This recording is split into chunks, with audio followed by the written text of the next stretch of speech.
Effect పడి అది తల్లి బిడ్డలిద్దరికి ఎఫెక్ట్ అవుతుంది కదా.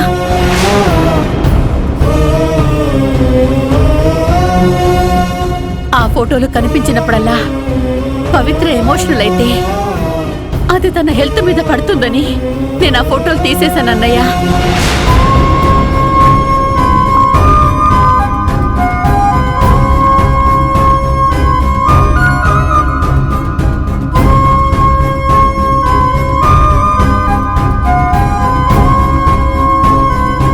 గోడ మీద ఉన్న జ్ఞాపకాన్ని తీసేయగలవు కానీ నా గుండెల్లో ఉన్న అరవింద్ జ్ఞాపకాల్ని మీరెవరూ చెరిపోయలేరు కదా సీతమ్మ.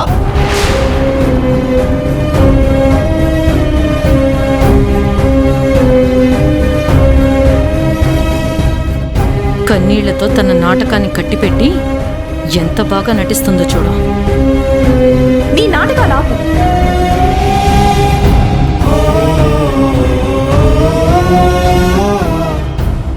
నీ కన్నీళ్లతో మా కళ్ళకి గంతలు కట్టాలని చూడు. నీ ప్లాన్ ప్రకారమే సీతమ్మతో ఫోటో తీయించుంటావు. ఇప్పుడు డ్రామాలు ఆడుతున్నావా?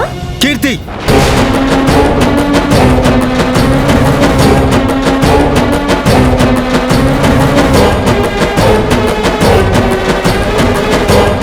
మాట అనే ముందు వెనక ముందు ఆలోచిస్తే బాగుంటుంది.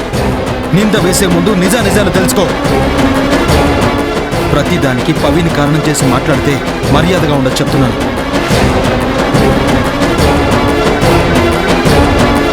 ఈ ఇంట్లో అందరికన్నా కూడా అన్ని విషయాలు ఆలోచించి